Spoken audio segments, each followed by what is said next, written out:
Hi, everyone, and thank you to Frank for having me here today. So my name is Lindsay Jordan. Yeah, I work at the University of the Arts London as a senior lecturer. And I'd like to share some thoughts with you today that I think have some implications for how we design learning experiences, how we respond to the needs of distance learners in this era that we're in, which is supposedly the post-MOOC era. So the question on your lips, of course, is, Lindsay, why so blue? Okay, I'll tell you why I'm so blue. I like to keep my finger in the learning pie, as it were. And I finished my master's at the beginning of the year, and I wanted to take part in an online course, see if I could stick with it. So I chose this one, Understanding Cheating in Online Courses. And it's, I hear some chuckles already, yeah, it's a funny old course to do. But it's actually a serious course. It's about academic dishonesty. It's how we design out academic dishonesty in our courses. It's run by this chap called Bernard Bull. Some of you may have heard of Bernard. He recently, well, he just this week started another MOOC called, I think it was Beyond Letter Grades. So, yeah, and it seemed to be a good course. It had a good selection of kind of different kinds of learning activities in it. So I attended, well, I watched the introductory videos for every week, which introduce the topic. Is that working? Yes. And we were given readings, things to watch on YouTube, maybe academic readings to do, which is great. I was kind of missing having homework to do, so that was really nice. Quite enjoyed that, because I'm a bit weird. Having some trouble with the clicker. There we go. Yes, and doing the assignments. So the assignments were mainly on, well, the assignments were all on discussion forums. Reading something, then writing about it, that kind of thing. And there were some live sessions as well, so I popped into maybe one of those every week. There was about 2 or 3 to choose from various times. And I did my usual thing of kind of starting to be a little bit obnoxious and kind of correcting people in the forums, because I don't like it when people say stuff that's wrong. I've probably got some people's backs up. I got my badges, and I started putting them in my backpack. Okay, and then around kind of week 5 of the 8-week course, I stopped, and I dropped out, and that made me feel pretty sad. I really, really wanted to finish this course. Look, that's what I said in my pre-course questionnaire. What do you want to do with this course? I want to finish it. That's all I want to do. So I was desperate to finish this course, and I didn't. And I'm not alone. Lots of distance learners don't finish their courses, and researchers have been looking into this for years and years, for decades. Originally with the traditional correspondence courses, and more recently with the online courses. And so this was a piece of research that was done in 1990, where they asked distance learners who had dropped out of their courses, why did you drop out? And these were the kind of reasons they gave. Family life. I got pregnant. I moved house. I moved jobs. Just the general stress of life got too much, got in the way, okay? And these kind of make sense, because the kind of people who are distance learners are the kind of people who've grown up, and they're actually, engaged in, the real world, and they've got other responsibilities that they're competing for their time. And then a few years later, another piece of research decided to look more deeply into this, and rather than just accepting these responses, this got in the way, that got in the way, they said, okay, given that life happens, what would have helped you to remain on this course? Okay? And the interesting things that they found was that while students do initially tend to blame themselves or their lives or their situations for not completing these courses, what was really happening is that they were feeling isolated. And what they really needed was things like reassurance. They needed support.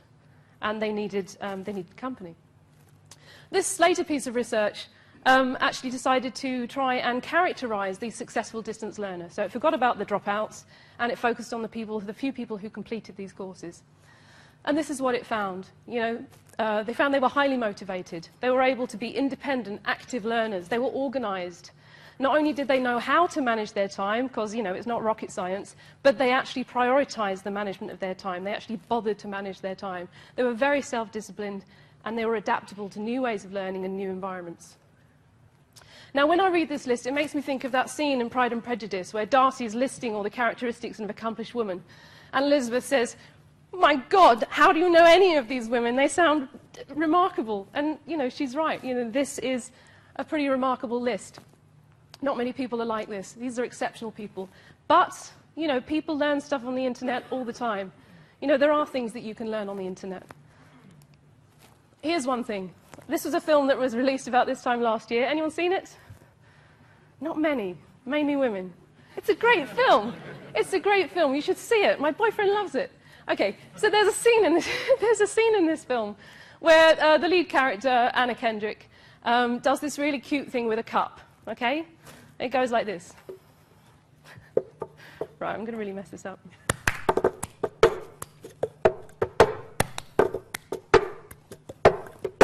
I got my ticket for the long way round, 2 bottles of whiskey for the way, and I sure would like some sweet company, and I know you're gonna miss me, what you say?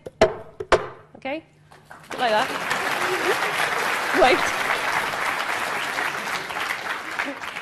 Wait. Okay, so that was pretty cute, and a lot of girls, teenage girls watching that thought, I want to do that, which is exactly what they did. My clicker's not working again. There we go.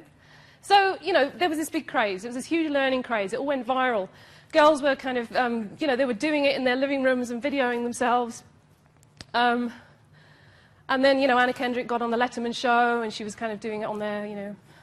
And then, interesting, girls started recording tutorials teaching other people how to do it, okay, and putting that out on YouTube, and they went viral. And then 7-year-olds started doing it, and 4-year-olds started... See, you're not so impressed now, are you? I can tell. So everyone was doing it. So, you know, the internet is fantastic for these kind of short, bite-sized chunks of learning. It takes about 40 minutes to learn how to do that, okay? Short, bite-sized, point-of-need learning, okay? So what about when we think... Bite-sized? There we go. So what about more sustained forms of education, you know, something that takes a lot longer? Now, here's something that I didn't learn online, okay? Hope I don't mess this one up either.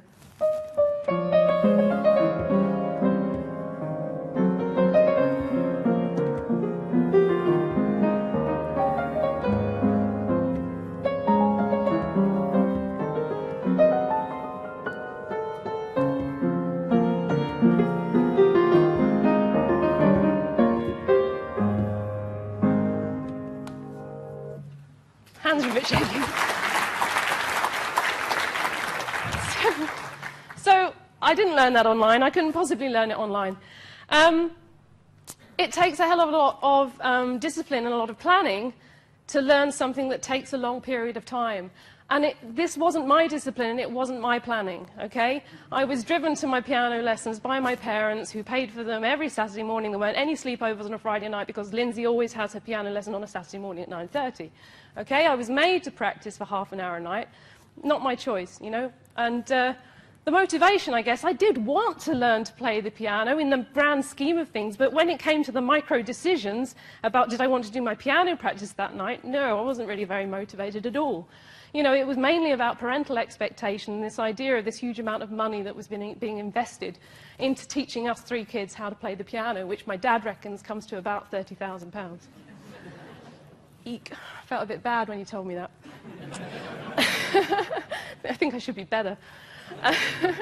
So obviously this kind of this all comes into play when you're doing some kind of sustained course of study, some sustained course of education, learning something quite complex. And it's very, very difficult when you're actually, you know, in your own environment, in your natural habitat, and you're surrounded by life's distractions. And it's not so difficult when you're learning face-to-face. And it's not just me that thinks that. There we go. Pro Vice Chancellor of Education at Oxford also thinks it as well. There's some loss when you're not in a person-to-person environment. So what I wanted to look at was, you know, what does it mean, face-to-face? What does it offer? What is special about face-to-face? And how can we bring that kind of stuff back into online and blended learning design? So these are the kind of things I came up with. When you have face-to-face learning events, there is space for the purely social, the frivolous, the banal. You know, you can talk to each other, you know, not about kind of work or study. You can get to know each other. And you can build the kind of relationships with, you know, people who will support you when your motivation wanes, you know, and they'll carry you through. And interestingly, Chickering and Gamson, when they did their principles of good practice in undergraduate education, they talked a lot about time on task. Now, this is undergraduate education. They get a lot of time off task in undergraduate education. We're talking about distance learning. We need to bring in the time off task because so many online courses are designed without that in mind. You know, it's no good just having a social forum that people can go to if they want to, because that's not going to happen. You need to have it as the default. Now, we alluded to this before about different spaces kind of being set up now for, to encourage this kind of collaboration, this kind of social interaction. This is the Crick Institute, which is by St Pancras. I'd love to get rid of that, but I can't with my clicker. There we go. Thank you very much. And can you move the play along to about halfway through? Is that possible? No, not on the Prezi. There we go, on the actual video. I just want to look inside it. I just want to look inside it, like a psychologist.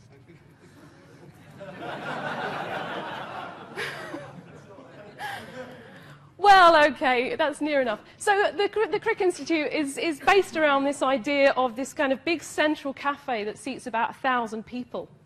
And all the labs, it's all kind of scientific stuff. So it's a collaboration between cancer research, a couple of other large kind of research organizations, some universities.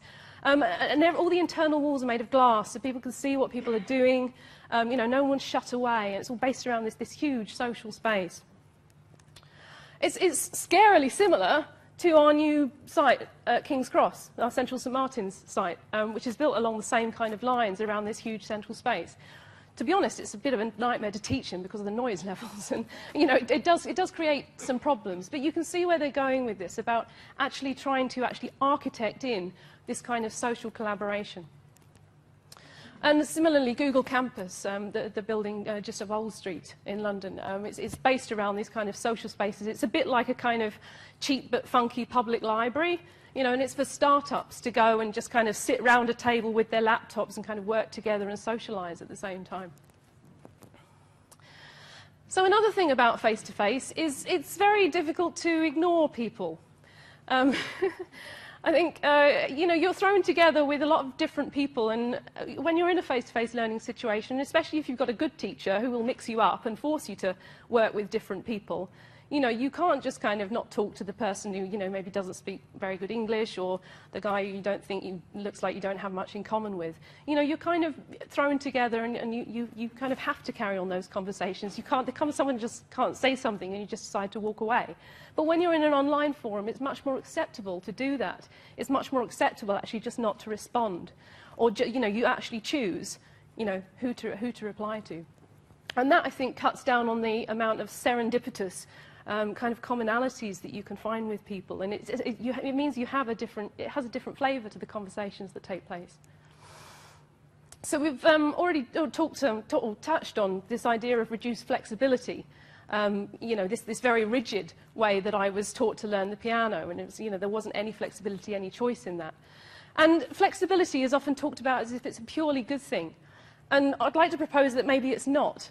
Okay? If you give people too much flexibility about when and where they do stuff, you're not actually helping them to do that thing. You're making it easy for them to put it off. Okay? And maybe this kind of giving people less flexibility and less choice will actually help them to focus. And they won't have to do all this kind of stuff like turning off their email and you know, turning off their Twitter and actually, you know, trying to focus stuff and managing their space and all this kind of thing. You know, we actually have to get anything done, sometimes we have to really kind of shut off from the world and stop kidding ourselves that we're really, really capable of multitasking and doing the same quality of work than we would do if we were just focusing on one thing. You might argue with me about that. Now, so this kind of email might be familiar to you. I used to get this kind of stuff all the time before I started insisting that people phone me instead.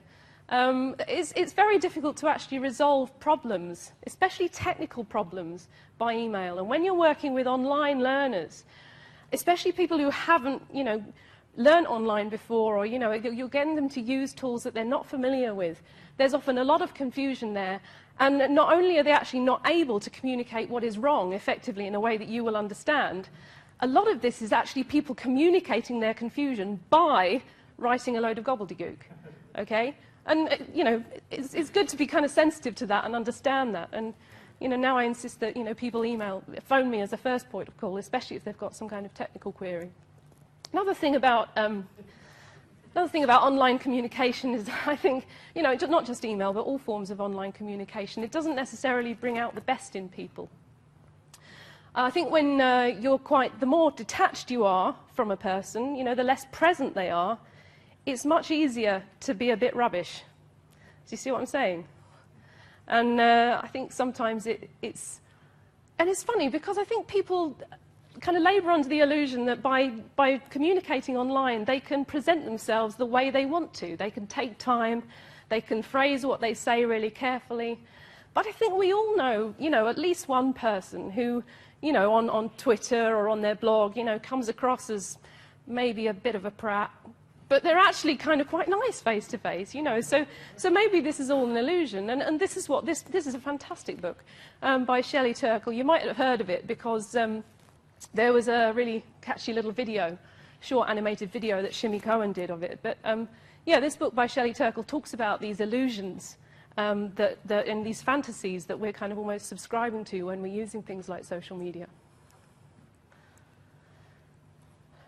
So yeah, another element of the face-to-face is, of course, and these are kind of lots of little kind of nebulous ideas all wrapped up in one, and it's the idea of the event. You know, like the here and now, you know, something that you've got to actually travel to. You know, it's what gets you actually excited about something. It's the whole synchronicity of something. The fact that it's only going to happen once. It's unique. You know, never again, and you're going to see a girl dressed up in blue spandex at a conference, okay? You're going to remember this. And you know, when I talk about aesthetics, I don't just mean visual aesthetics. I mean the senses. I mean lots of different senses. So not just the visual, okay, which you get when you're communicating through a computer, or maybe audio as well. You know, sights, smells, sounds, tastes. You know, you're coming together, you're eating together, you're drinking together. That adds something special in this sense of the event. And that's Dave White up there, because I got that word from him. Hi, Dave. I bet you didn't expect to be here today. Yeah, I mentioned before about this whole idea of kind of this bit of extrinsic motivation that maybe keeps you going when your intrinsic motivation wanes, and this idea of you having sacrificed something or committed something in order to take this course. So, how do we bring this kind of stuff back? Very briefly, the idea of commitment, Harvard have stopped talking about MOOCs, they started talking about SPOCs. All right, and this is a SPOC that they're bringing out on American National Security in the Press. And in order to gain access to this, you have to do an assignment. You have to do a written assignment, which is interesting because it's bringing in this idea of actually some kind of a commitment that you have to do in order to gain access to the course. Now, I wouldn't do it like this. I'd probably get them to actually, you know, rather than testing how much they actually know about this or how much they're able to paste from Wikipedia about it, I'd probably want to see their ability to respond to a learning activity. So I would maybe use the carrot of accessing the course to get them to do a collaborative learning activity, to get them actually talking to each other, get them actually getting to know each other, and use that as the benchmark for getting onto the course. Take note, Harvard. I'm sure they thought about that. I'm sure there's a reason why they didn't do that. This is an example of kind of the use of the event, and this was one of Dave White's projects. This is Marcus de Sortoy. He's a mathematician, and what they did was they had this one-off event. It was an hour long. It's called Pi Day, where they got together with a load of, in partnership with a load of schools, and developed this, collaborative, crowdsourced pi. They didn't get too close to it, but there we go. It was fun. It was an event. And so here's a couple of examples from the University Arts. This is from Fashioning the Future, which is a summer school. And Nina Stevenson, the lady who runs this course, it's a 3-week course in London, but for the week leading up to it, she got her students to go out into the world and do actual, into the physical world and actually do interventions into their spaces where they worked, because it was about urban growth, social cohesion. So, making little art projects out of litter or decorating bins with flowers. There was someone who, usually just instead of just going into his local bagel shop and buying a bagel, he actually asked them to show him how the bagels were made, and he had a really interesting conversation with them. And then what they did was they wrote on their blog to share with the other students about, what had happened, what was the implications of that. Which is quite interesting. And I used that myself on my own course, where I get people to actually go out and have a conversation about the learning and teaching theories that they're learning about, and then report on that, rather than just writing on their blog about it. Haven't got much time left. I'm nearly out. Right, 30 more seconds. So this is another example where a chap actually kind of wrote a song about some narrative environment things that he was doing and got his students to actually come along in the pub and learn the song and perform it. And then after that, he created this open educational resource that allowed other teachers and other students to get their students going out and creating these songs and running these kind of events. And those are two quite nice examples of how you can actually bring the sense of an event and the sense of the face-to-face back into something that would otherwise just be an online learning resource. There's the song. So, in a nutshell, when you're designing online blended learning experiences, privilege the social, emphasize time off task, get people talking to people they wouldn't normally talk to, get a sense of the event, maybe invoke a sense of commitment or sacrifice, and remember that flexibility isn't always a good thing. Okay, thank you.